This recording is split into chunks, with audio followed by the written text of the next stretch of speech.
Vous pouvez...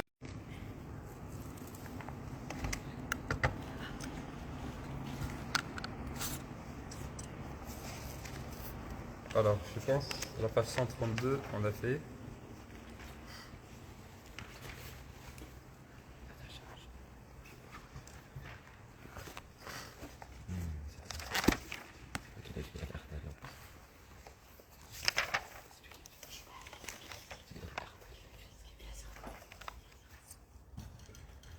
La page 134, a priori. Donc on est à priori à la page 134. Hein. On va finir aujourd'hui. Il reste 5-6 pages. Oui, et on va finir. Inch'Allah. أعوذ بالله من الشيطان الرجيم بسم الله الرحمن الرحيم الحمد لله رب العالمين وبه نستعين والصلاة والسلام على سيدنا رسول الله وعلى آله وصحبه ومن والاه اللهم صل على سيدنا محمد وعلى آل سيدنا محمد كما صليت على سيدنا إبراهيم وعلى آل سيدنا إبراهيم اللهم بارك على سيدنا محمد وعلى آل سيدنا محمد كما باركت على سيدنا إبراهيم وعلى آل سيدنا إبراهيم في العالمين إنك حميد مجيد وبعد. Alors, nous sommes à la page 134, a priori. Vous me confirmez? Ceux qui étaient là la semaine dernière. La page 134. Bon, nous sommes vers la fin du livre, Inch'Allah. On essaye de le clôturer aujourd'hui. Et nous sommes en train de voir là les 6 éléments qui concernent les oublis dans la prière surérogatoire. Donc, je vous rappelle que tout ce que l'on a vu concernant les réparations de la prière, ok, tout ce qu'on a vu concernant les réparations de la prière, ça concerne à la fois la prière obligatoire comme la prière surérogatoire.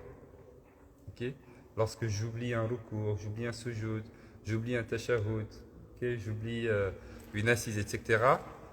Tout cela, il y a une personne qui nous dit la page 136. Je pense que c'est Mohamed, je suis pas sûr. Donc ça veut dire qu'on a déjà vu ce qu'il y a avant. Donc on prend la page 136. Je dis, tous ces éléments-là, il n'y a pas de différence. Que ce soit dans la prière obligatoire ou dans la prière surérogatoire, il faut les rattraper. Mais, il y a 6 éléments en revanche pour lesquels ça va changer. Il y a 6 éléments pour lesquels ça va changer dans la prière surérogatoire par rapport à la prière obligatoire. Ces 6 éléments sont... Pardon ? Oui, ça on l'a déjà fait, je suis juste en train de le rappeler. Ces 6 éléments, donc c'est la récitation de la Fatiha. La personne qui oublie la récitation de la Fatiha dans la prière, sa prière n'est pas valide. Okay. Et la récitation de la Fatiha dans la prière surérogatoire. On a vu que la personne qui oublie la récitation de la Fatiha dans la prière surérogatoire, si elle s'en souvient après l'inclinaison, elle va continuer sa prière et elle va se prosterner donc avant le salam, très simplement, contrairement à ce que l'on fait dans une prière obligatoire, puisqu'elle va devoir ajouter une autre raka'a. Pareil pour la récitation donc, de la sourate qui suit la Fatiha, pareil pour la récitation en voix basse, pareil pour la récitation en voix haute, donc il y a des éléments un petit peu qui changent. Donc tout ça on les a vus. Et donc nous sommes à la page 136. Bismillah. Tu lis, Inch'Allah. Donc celui qui oublie.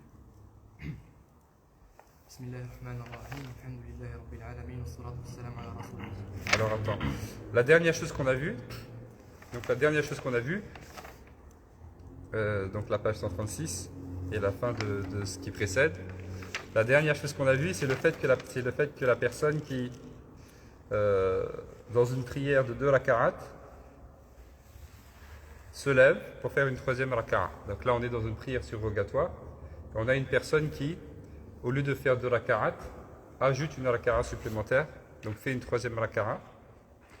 Cette personne-là, dans la prière obligatoire, qu'est-ce qu'on va lui dire? On va lui dire, dès qu'elle se souvient qu'elle est en train d'ajouter une raka'a supplémentaire, qu'est-ce qu'elle doit faire? Elle doit s'asseoir et faire le salam. On est d'accord? Okay. Mais dans la prière surrogatoire, c'est pas ce qu'on va lui demander de faire. Dans la prière surrogatoire, qu'est-ce que nous dit l'auteur? Je peux lire. Fin de la page 134, dernier paragraphe. Celui qui s'élève pour un 3e cycle dans la prière surérogatoire, toute prière surérogatoire doit toujours avoir un nombre pair de cycles, quel que soit ce nombre, et se rappelle de son erreur avant de se relever de son inclinaison, doit revenir à la position assise, faire le tashahhud et accomplir les 2 prosternations de réparation après le salut final. Ah. S'il s'en rappelle après s'être relevé de l'inclinaison, il doit continuer sa prière et faire une quatrième raka'a et faire les 2 prosternations de réparation avant le salut final. Contrairement à ce qui se fait dans la prière canonique où on doit revenir à la position assise et faire les 2 prosternations de réparation après le salut final. Là. Alors, elle ajoute 2. Oui, tout à fait. Donc, la personne dans la prière obligatoire, quel que soit un petit peu ce qu'elle fait, cette personne, elle doit un petit peu, dès qu'elle s'en souvient de la prière obligatoire, se rasseoir et sortir de la prière.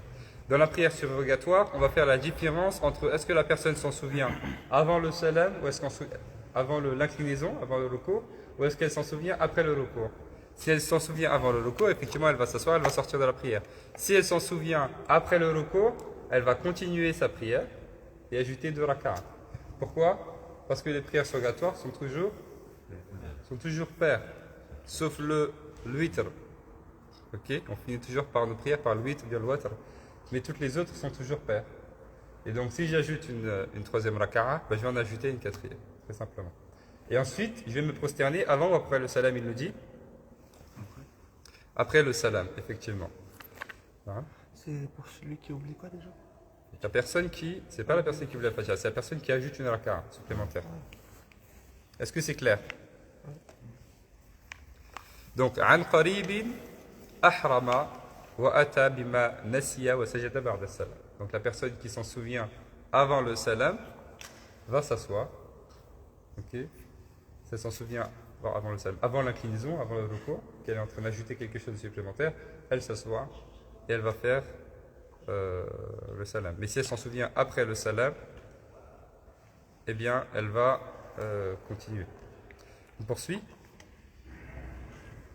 Celui qui oublie un acte obligatoire dans la prière surérogatoire, comme l'inclinaison ou la prosternation, et ne s'en souvient que longtemps après le salut final, n'est pas tenu de refaire sa prière, contrairement à la prière canonique qu'il devra obligatoirement recommencer. Donc il nous dit là que la personne qui oublie un acte obligatoire dans la prière surrogatoire. Donc on ne rappelle pas que les actes obligatoires font partie de l'essence même de l'acte de l'adoration. Normalement, s'il manque un acte obligatoire, alors il manque l'adoration. Les 16 obligations de la prière qu'on a vues, ces 16 obligations-là, s'il manque dans ma prière une de ces 16 choses-là, automatiquement ma prière elle va être nulle. Elle va être invalidée si je ne le fais pas. Et je vais devoir la recommencer. Okay. Là, ils nous disent la personne qui oublie un acte obligatoire dans la prière surrogatoire, comme par exemple le recours, l'inclinaison, ou bien le sujoud de la prosternation, et cette personne ne s'en souvient que longtemps après le salut final, après le salam. Si c'était une prière obligatoire, qu'est-ce qu'on va dire à cette personne? Qu'est-ce qu'on dirait à cette personne si c'était une prière surrogatoire? Si c'est une prière obligatoire, elle doit refaire sa prière. On est d'accord? Sa prière est nulle et elle doit la refaire de manière obligatoire. Parce que hada, c'est une chose qui est sûre. C'est comme une dette que cette personne a vis-à-vis d'Allah subhanahu wa ta'ala. Mais lorsqu'il s'agit d'une prière surrogatoire, on ne lui demande pas de refaire la prière. Quand c'est une prière surrogatoire, on ne nous demande pas de refaire les prières parce qu'on ne rattrape pas les prières surrogatoires de manière générale. Non. Mais cette prière-là surrogatoire qui était faite avec un manquement dans l'oubli aussi, est-ce qu'elle est quand même pas valide? Est-ce qu'elle est quand même récompensée, Inch'Allah, ou pas du tout? Non, cette prière, elle est. Alors, la personne qui a de toute façon l'intention de faire une bonne action, Allah subhanahu wa ta'ala va lui compter sa bonne action. Ok? Mais en ce qui concerne le fruit un petit peu de la prière, le profit de la prière, il ne va pas l'être et sa prière n'est pas valide. C'est clair? Mais les actes ne valent que par les intentions. Est-ce que c'est clair là-dessus? Donc, ma prière obligatoire s'annule, je suis obligé de la recommencer. Ma prière surérogatoire s'annule, je n'ai pas d'obligation de la recommencer. Si je la commence, je suis obligé de la terminer, mais si elle s'annule, je ne suis pas obligé de la recommencer à zéro. On poursuit? Celui qui, de manière délibérée, interrompt la prière surérogatoire ou en néglige un cycle ou une prosternation est tenu de refaire sa prière. En revanche, si ce manquement n'est pas un manquement par oubli, okay, ce n'est pas une erreur, c'est-à-dire que cette personne a arrêté sa prière surérogatoire de manière volontaire, elle a fait exprès, ou bien elle a délaissé un des actes de la prière surrogatoire de manière volontaire, Alors là, cette personne, effectivement, elle va être obligée de refaire sa prière. Parce que ce n'est pas un oubli, ce n'est pas une erreur. Et on a vu au fait que un naflu yalzamu bishuru'. Allah subhanahu wa ta'ala dit dans le Coran, Surat al-Baqarah, wa la tubtilu a'malakum. N'annulez pas ou bien ne rendez pas nulles vos actions. Donc une fois que je l'ai commencé, je ne la rends pas nulle, je suis obligé d'aller jusqu'au bout. C'est clair?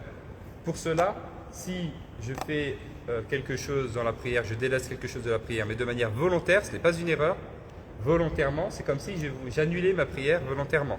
Et ça, je n'ai pas le droit de le faire. Donc je suis obligé de la recommencer. C'est clair? C'est clair? Oui. Ça a été annulé volontairement, délibérément, mais par nécessité. Par exemple, quelqu'un qui est en train de mourir ou... Si c'est par nécessité, c'est quand même, et que c'est volontaire, alors il faut quand même que je refasse la prière. C'est clair? On a déjà parlé de ces cas de nécessité.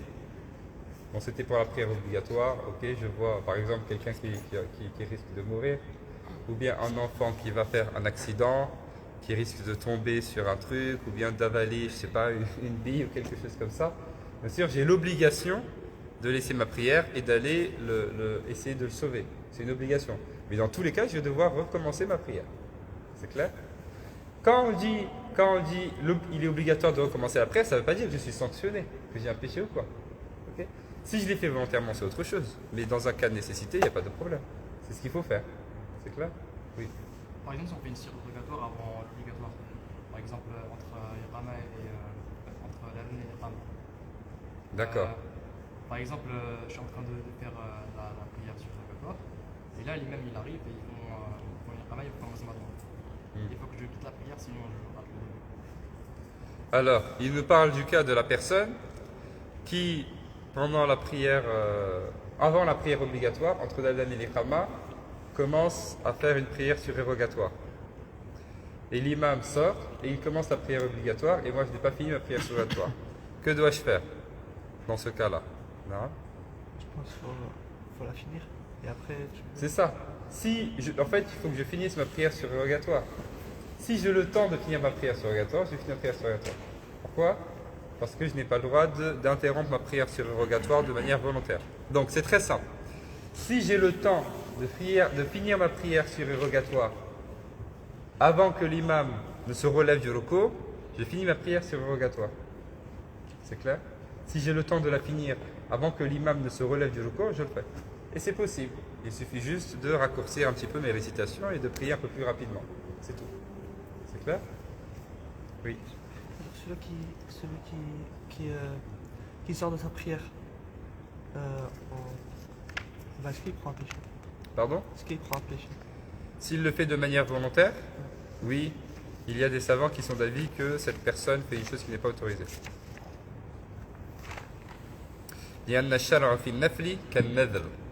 Le fait de commencer dans la prière surérogatoire, c'est comme faire un juron de la faire. Donc je suis obligé d'aller au bout. Dans l'obligatoire. Hein? Dans l'obligatoire. Ah, l'obligatoire, on n'en parle pas, mais là je te parle du surrogatoire surtout. C'est là que la question elle se pose. Hein? Oui.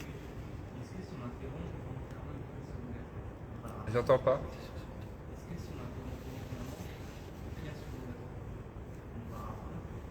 Si on interrompt volontairement une prière surrogatoire, est-ce qu'on doit la rattraper? Alors dites-moi. Oui. Oui. Oui, parce qu'on n'a pas le droit d'arrêter un acte d'adoration volontairement. Ça. C'est clair? T'as entendu ce qu'il a dit? Ne rendez pas nulle vos actions. Tout à fait. Poursuis. Celui qui soupire dans la prière n'est pas tenu de faire les deux prosternations de réparation, à moins qu'il articule les lettres de l'alphabet.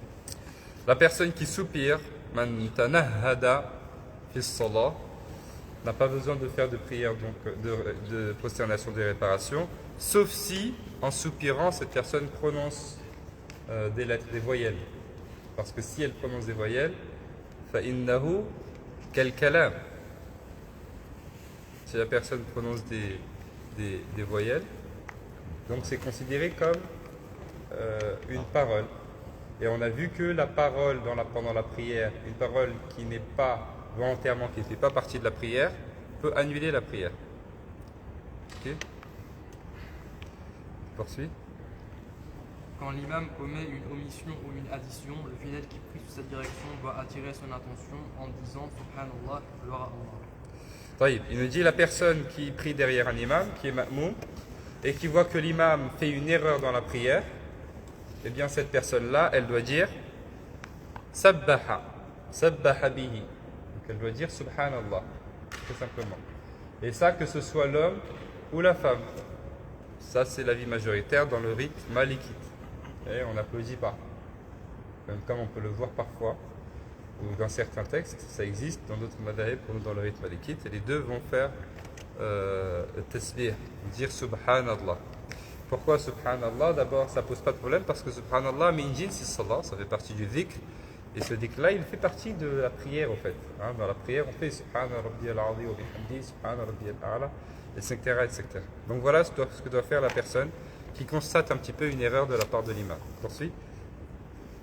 Si ton imam se relève debout de la prosternation du second cycle sans se mettre dans la prosternation assise et donc sans avoir prononcé le tashahhud, il faut le prévenir en disant Subhanallah, mais si en se relevant, ses mains et ses genoux se sont séparés du sol, tu dois le suivre.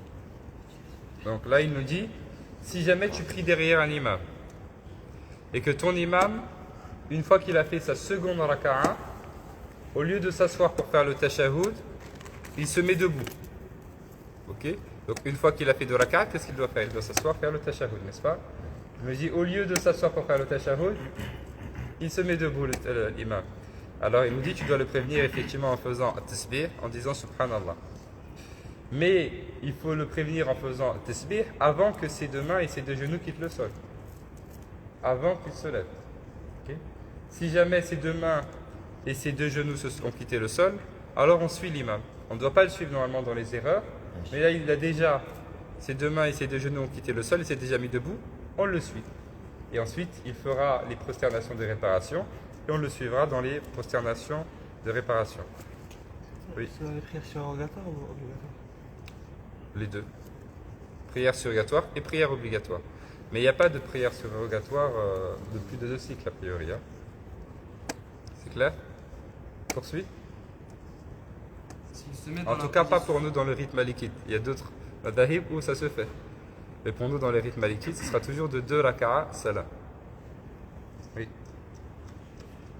S'il se met dans la position assise pour le tashahhud alors qu'il est dans le premier cycle de quelque prière canonique que ce soit, ou dans le troisième cycle d'une prière quaternaire, tu dois te relever et ne pas limiter. Ah. Donc là, il nous dit, c'est un autre cas, le second cas. Le second cas, c'est le cas dans lequel l'imam, après avoir fait une seule raka'a, il s'assoit. Donc là, il fait l'erreur inverse. Après avoir fait une raka'a, il va s'asseoir, il va faire le tashahhud à ce moment-là, quelle que soit la prière obligatoire.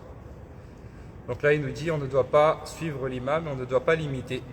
Donc, nous sabbihu lahu. On va très simplement faire le tasbih pour attirer son attention. Poursuit. Quand l'imam fait la première prosternation et omet la seconde, tu dois le prévenir en disant Subhanallah, et en aucun cas tu dois le suivre en te relevant à sa suite, à moins que tu craignes qu'il se relève de l'inclinaison du cycle suivant, mais tu ne te mets pas avec lui dans la position assise pour le tashahhud du second et quatrième cycle. Alors, poursuit. Tu devras, après le salut final de l'imam, ajouter un cycle de prière en remplacement de celui qui a été annulé, avant de faire les 2 prosternations de réparation et de faire à ton tour le salut final. Si vous Très êtes en groupe, il est préférable de changer l'un d'entre vous de diriger votre prière. Rattrapage. Donc là, il nous parle un petit peu du cas dans lequel l'imam, c'est un troisième cas. Ce troisième cas, c'est le cas dans lequel l'imam, au lieu de faire 2 sujoud, 2 prosternations, il n'en fait qu'une seule. Donc il fait le premier sujoud, il fait la première prosternation, et il oublie de faire la seconde prosternation.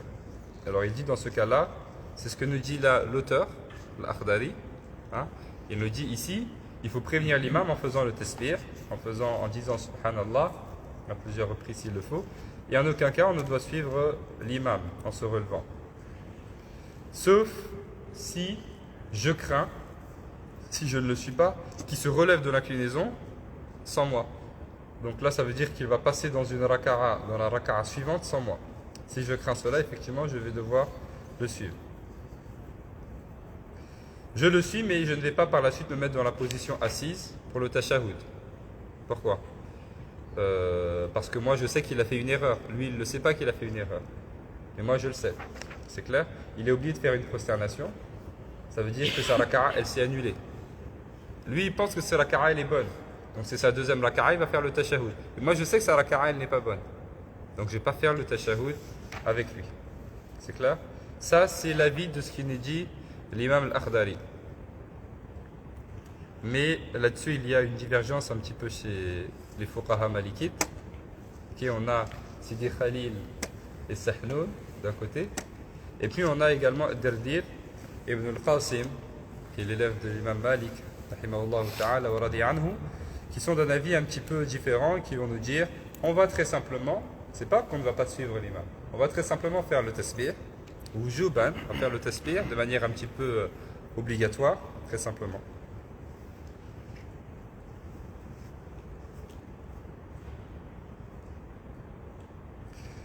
On va faire le tasbih, et si jamais l'imam il ne nous écoute pas, c'est-à-dire il continue quand même, ben qu'est-ce qu'on va faire? On va parler très simplement. On parle dans la prière, et on va lui dire voilà, tu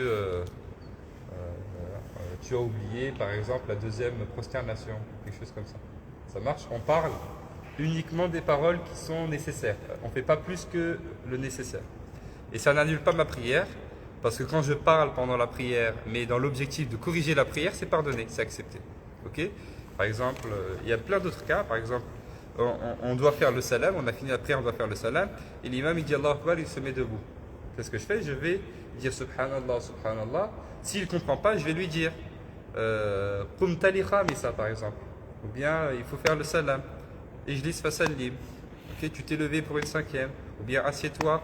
Fais le salam. Je lui dis quelque chose comme ça, juste pour qu'il comprenne son erreur. Et quand il va entendre cela, il va se rasseoir, il va faire le salam. C'est clair? Et après, Oui. après il va faire quoi parce qu'il a rajouté. S'il a ajouté quelque chose, il va faire une prosternation. Prosternation après le salam. Après le salam. Oui. Au bout de combien de subhanallah on va plutôt le corriger Au bout de 3 subhanallah. 3 subhanallah. Mais ça, c'est rare. C'est rare que ça arrive si l'imam est vraiment dans un grand groupe. Parce que s'il y a un grand groupe, bah, il y en a 20 qui vont dire subhanallah en même temps. Donc ça va le faire sursauter et il va comprendre qu'il a fait une erreur et il va revenir. Okay? Par contre, si on est juste, par exemple, on prie à 2, à 3, peut-être ou 4, peut-être qu'il y en a 2, ils ne sont pas concentrés, il y en a un qui est concentré, lui il va dire subhanallah, et peut-être que l'imam il va un petit peu boguer, douter. C'est-à-dire pourquoi il dit subhanallah, c'est lui qui se trompe. Ok? Mais quand on est par exemple dans la mosquée où il y a du monde, bah là, si je vois qu'il y a beaucoup de gens qui disent subhanallah en même temps, c'est quand même qu'il y a quelque chose qui ne va pas. C'est clair? Hein?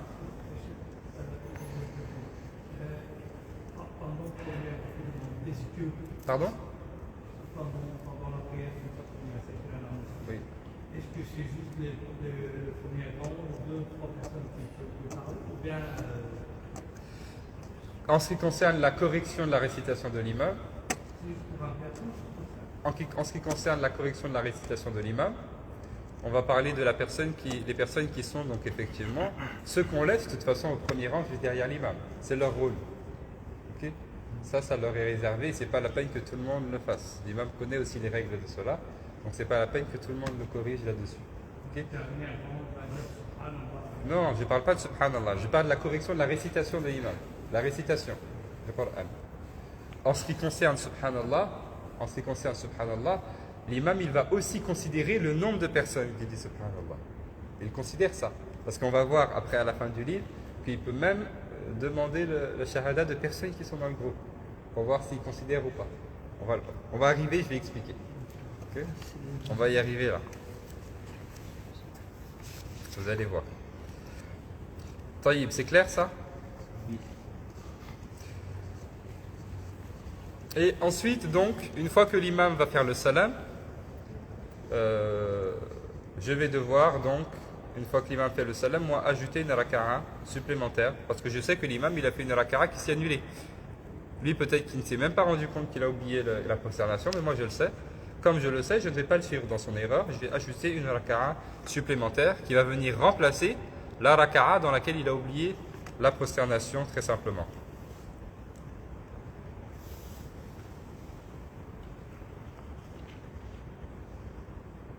Et il nous dit à la fin du paragraphe, il dit, il est préférable de charger l'un d'entre vous de diriger votre prière de rattrapage. Hein, nous qui avons prié derrière l'imam, qui savons qu'il a une raka'a qui s'est annulée, donc on sait tous qu'on doit faire une raka'a supplémentaire, okay, on peut devancer une personne qui va accomplir la prière avec nous, Inch'Allah.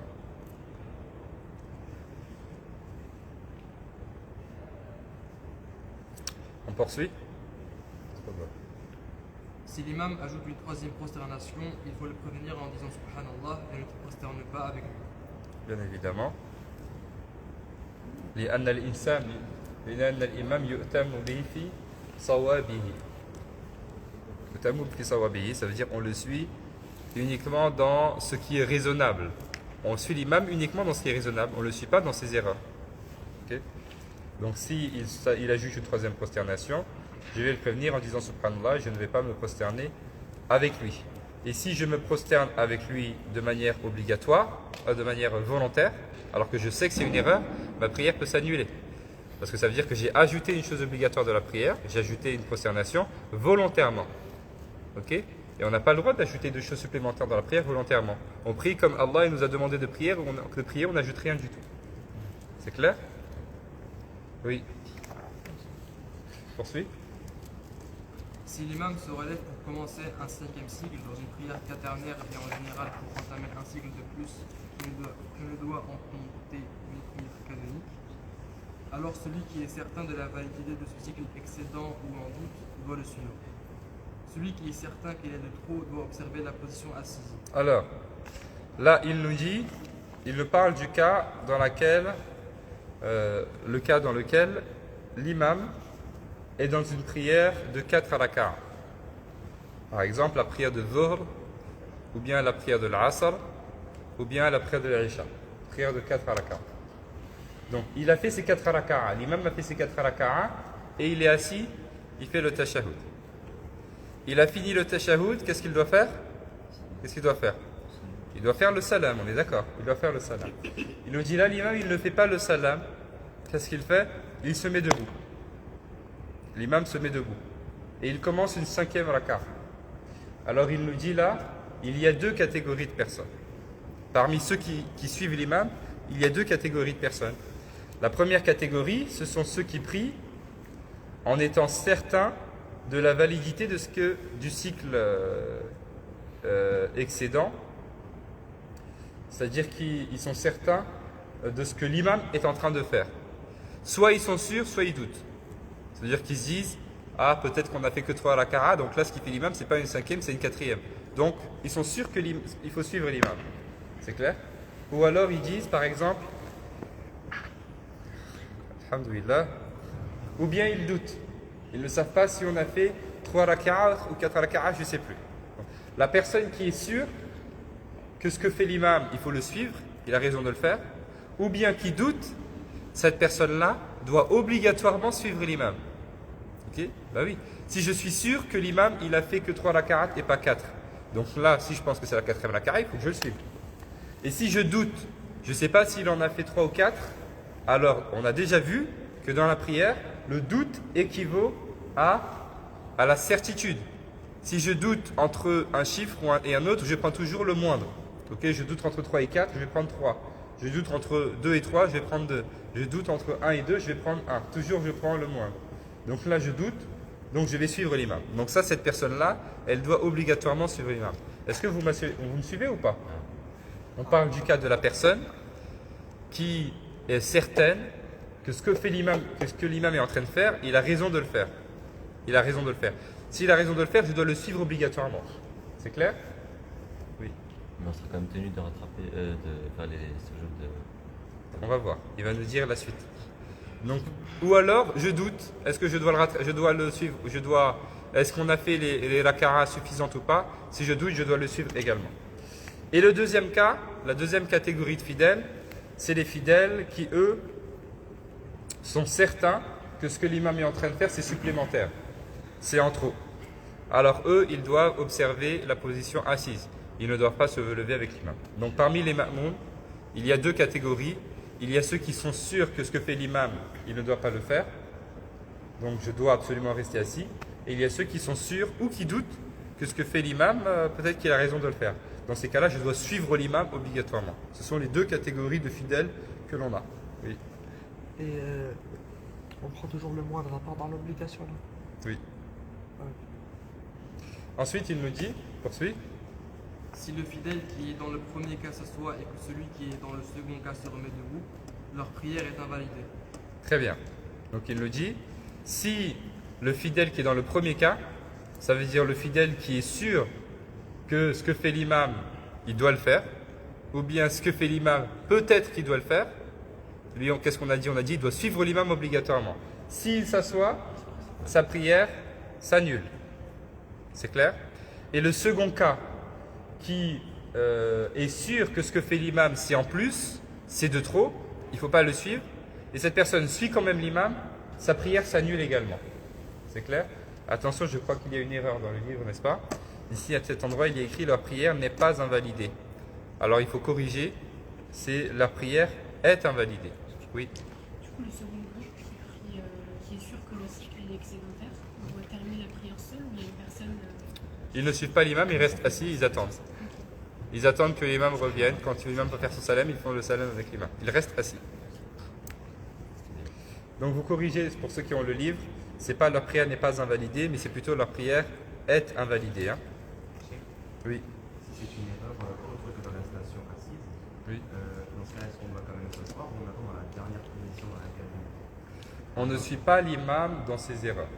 Si c'est une erreur, on ne suit pas l'imam dans son erreur. C'est clair? On va lui faire le tasbih. Et là, ce n'est pas une erreur dans laquelle il y a quelque chose après. C'est-à-dire on est à la fin de la prière. Après cela, il n'y a que le salam. C'est clair? Il n'y a pas d'autre raka'a que je peux louper. Parce qu'on a vu dans les autres cas, si je ne suis pas l'imam, mais si je crains qu'il passe à une seconde raka'a sans moi, alors je vais le suivre. C'est clair?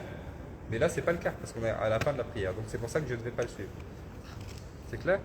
Donc c'est spécifique un petit peu à ce cas-là. Ça, c'est une règle. Man tayaqqana bi shay la ya'malu bi khilafi dhalik. La personne qui a la certitude sur une chose ne doit pas œuvrer en contradiction avec ça. J'ai la certitude que l'imam se trompe, je ne vais pas œuvrer d'une manière différente. Je ne vais pas suivre l'imam si je suis sûr qu'il se trompe. Okay? Et si je suis sûr que l'imam fait ce qu'il faut, je ne vais pas faire l'inverse non plus. C'est clair? J'ai l'yaqin sur une chose, j'œuvre en fonction de cette chose-là. Inch'Allah. Poursuis. Si l'imam prononce le salut final avant d'avoir terminé sa prière, le fidèle qui prie sous sa direction doit le prévenir en disant Subhanallah. Donc, poursuis.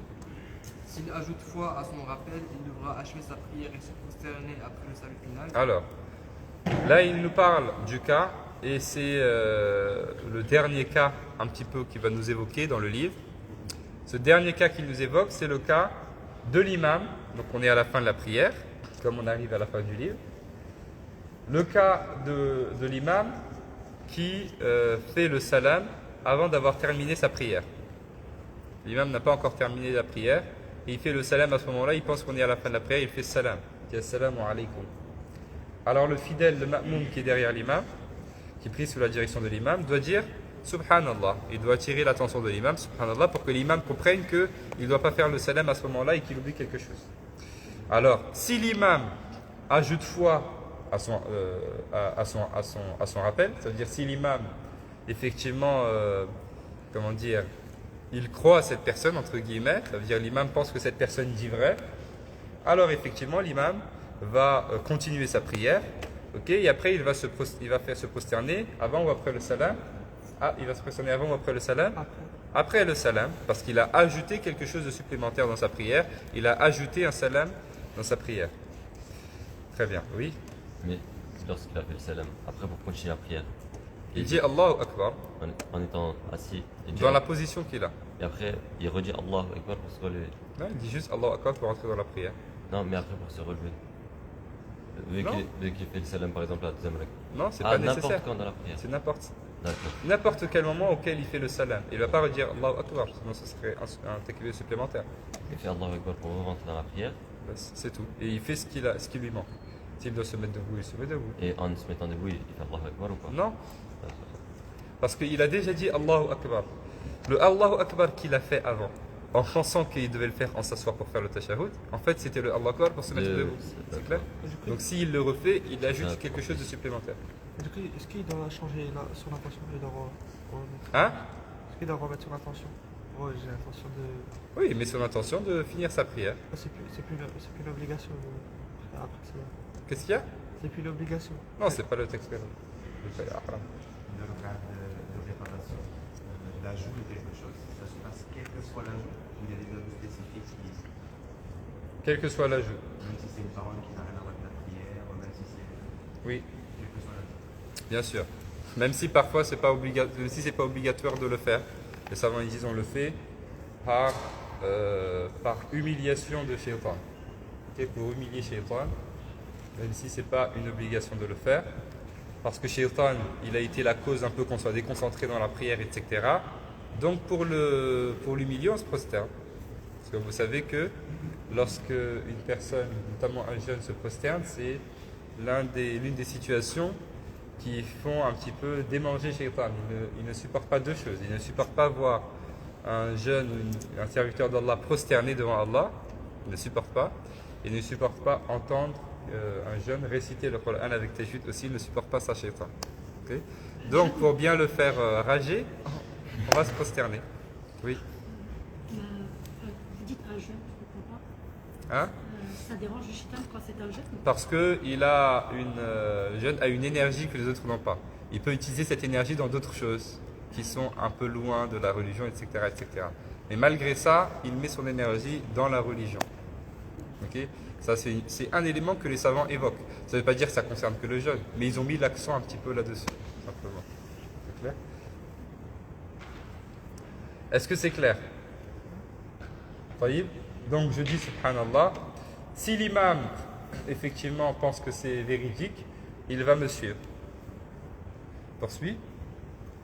Si l'imam a des doutes sur le rappel qui lui a été adressé par le fidèle, il devra s'informer auprès de deux fidèles dignes de foi et il lui aurait permis dans ce cas de parler. S'il est convaincu de ne pas s'être trompé, il devra agir comme il le croit et ne pas tenir compte des dires des deux fidèles.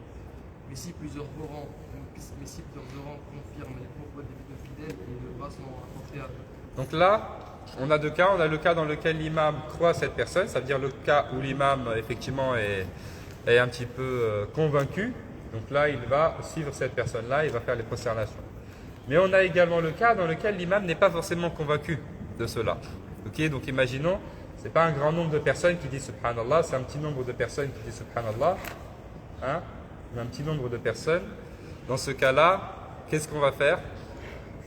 Dans ce cas-là, qu'est-ce qu'on va faire? Dans ce cas-là, l'imam, qu'est-ce qu'il va faire l'imam?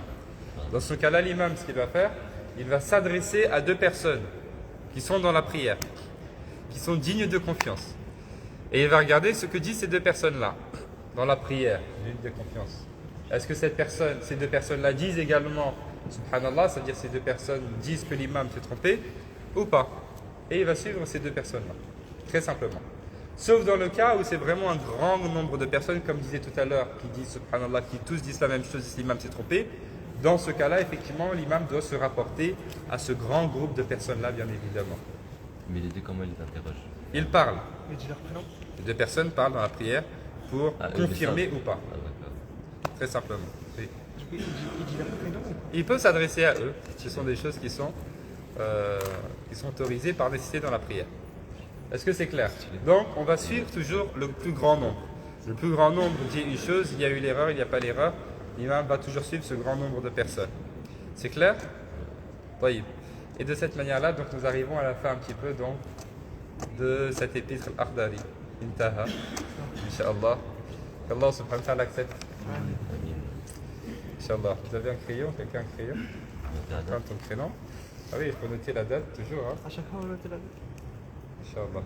Alors, la prochaine fois, Inch'Allah, on revient sur l'Akhdari. Tous ceux qui ont des manquements le cours, vous notez un petit peu les endroits que vous n'avez pas fait. Et le prochain cours, on fait les rattrapages, le fawaid. Ok? Tous ceux qui ont des manquements, Inch'Allah, vous les notez. Et la prochaine fois, donc on fait ça, on fait le fawaid. On fait une séance, donc les 2 heures, ce sera uniquement sur le fawaid. Donc les parties que vous n'avez pas, on les lit rapidement et on fait une explication rapide.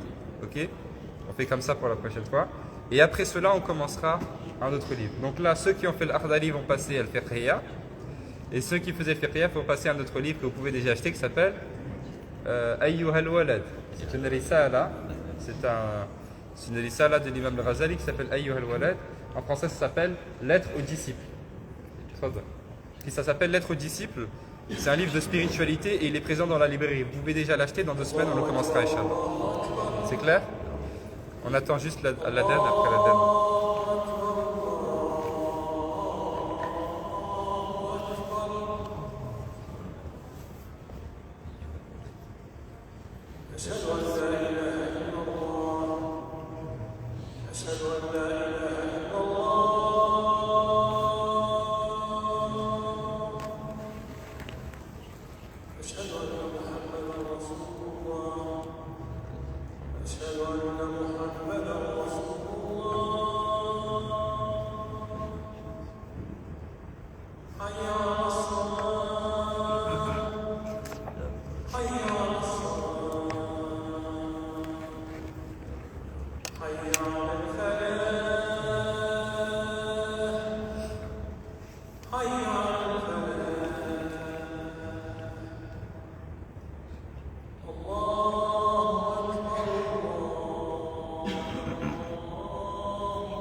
رضيت بالله ربا بالاسلام دينا وسيدنا محمد صلى الله عليه وسلم يا رسول الله وصل على سيدنا محمد وعلى سيدنا محمد كما صليت على سيدنا ابراهيم اللهم بارك على سيدنا محمد وعلى سيدنا محمد كما باركت على سيدنا ابراهيم وعلى سيدنا ابراهيم انك حميد مجيد اللهم انا نسالك العلم والايمان والعمل والحمد لله. Donc je répète ce que j'ai dit, tous ceux qui ont des manquements dans leur livre, des parties qu'ils n'ont pas pu faire, vous notez quels sont ces manquements. La prochaine fois, on fait ces manquements-là, donc on lit les personnes qui ont des fawaïd, ok, et on en fait une explication rapide. Ça marche? Une fois qu'on a fait cette séance-là, la séance d'après, ce sera le fiqhiyya pour ceux qui ont fait l'Akhdari. Ils vont passer à l'étude de l'fiqhiyya. Le fiqhiyya, je pense qu'on le terminera la prochaine fois, ou en tout cas dans 1 ou 2 semaines, on le terminera. On a besoin de 2 semaines maximum pour le terminer. Une fois qu'on le termine, on commence ceux qui ont fait le fiqhiyya, c'est-à-dire qu'ils auront fait l'Akhdari, ils auront fait le fiqhiyya, et ils vont faire Ayyuhal Walad d'abord. Ayyuhal Walad, ce livre un petit peu dans la spiritualité, qui nous prendra peut-être l'été et peut-être une partie de la rentrée, peut-être le mois de septembre. Et ensuite on commence Ibn Ashir. Ça marche, on commencera Ibn Ashir en commençant par l'Aqidah, la croyance, puis le fiqh et puis le tasawwuf. Tout ça dans Ibn Ashir. C'est clair? Dans le livre Lettre aux disciples Ayyuhal Walad, vous pouvez déjà l'acheter et commencer à le lire, à vous familiariser un petit peu avec. Ça marche? Qu'Allah subhanahu wa ta'ala nous permette. S'il y a des questions, c'est bon. سبحانك اللهم وبحمدك نشهد أن لا إله إلا أنت نستغفرك ونتوب إليك اللهم صل وسلم وبارك على سيدنا محمد وعلى آله وصحبه أجمعين تقبل منا إنك أنت السميع العليم وتوب علينا إنك أنت التواب الرحيم اللهم يا ربنا لك الحمد كما ينبغي لجلال وجهك وعظيم سلطانك اللهم يا ربنا لك الحمد كما ينبغي لجلال وجهك وعظيم سلطانك صل على سيدنا محمد نورك السالم ومددك الجاري اللهم اجمعني به في كل أوطاري وعلى آله وصحبه وسلم يا نور اللهم اغفر لنا ذنوبنا يا أرحم الراحمين ارحمنا اللهم تب علينا توبة نصوحة اللهم إنا نستغفرك ونتوب إليك اللهم إنا نسألك فعل الخيرات وترك المنكرات وحب المساكين وأن تغفر لنا وترحمنا يا رب العالمين. اللهم حبب إلينا الإيمان وزينه في قلوبنا. اللهم كره إلينا الكفر والفسوق والعصيان واجعلنا من الراشدين. اللهم اجعلنا من المتقين. اللهم آت نفوسنا تقواها وزكها أنت خير من زكاها أنت وليها وولاها يا رب العالمين. اللهم إنا نسألك من الجنة اللهم إنا نسألك الجنة وما قرب إليها من قول أو عمل، ونعوذ بك من النار وما قرب إليه من قول أو عمل. اللهم لا سهل إلا ما جعلته سهلا، وأنت يا حي يا قيوم تجعل الحزن إذا شئت سهلا، فاجعله اللهم سهلا ميسرا يا رب العالمين. علمنا ما ينفعنا وانفعنا بما علمتنا وزدنا علما مباركا يا رب العالمين. اللهم إنا نسألك علما نافعا ورزقا طيبا وعملا متقبلا يا رب العالمين، فلا حول لنا ولا قوة إلا بك. إنا نسألك الهدى والتقى والعفاف والغنى. اهدنا واهد بنا واجعلنا سبب الهداية واجعلنا سببا لمن اهتدى يا رب العالمين. اللهم نور قلوبنا واشف صدورنا وطهر قلوبنا واملأ قلوبنا بمحبتك ومحبة نبيك صلى الله عليه وسلم. إنا نسألك من الخير كله عاجله وآجله ما علمنا منه وما لم نعلم، ونعوذ بك من الشر كله عاجله وآجله ما علمنا منه وما لم نعلم يا رب العالمين. لا إله إلا أنت سبحانك إنا كنا من الظالمين. بسر ونور القرآن العظيم وببركة بسم الله الرحمن الرحيم. الحمد لله رب العالمين الرحمن الرحيم مالك يوم الدين. إياك نعبد وإياك نستعين. اهدنا الصراط المستقيم صراط الذين أنعمت عليهم غير المغضوب عليهم ولا الضالين آمين. اللهم صل على سيدنا محمد عبدك ورسولك النبي الأمي وعلى آله وصحبه وسلم تسليما. سبحان ربك رب العزة عما يصفون وسلام على المرسلين والحمد لله. On recommence une nouvelle session de l'Akhdari à la rentrée. Pour ceux qui ont loupé une trop grande partie qu'on ne peut pas rattraper, ou ceux qui ne l'ont pas fait qui sont nouveaux, à la rentrée, une nouvelle session, ce sera Ustad Hana qui va la faire a priori, de l'Akhdari, Inch'Allah. Ça marche? Bismillah.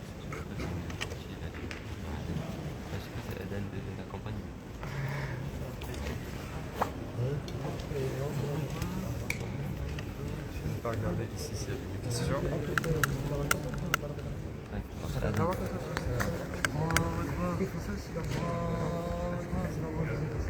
Alors, a priori, ce sera effectivement dimanche prochain. A priori, ce sera dimanche prochain, Inch'Allah. Si ce n'est pas dimanche prochain, parce qu'il est probable que je m'absente, ce sera alors le dimanche après.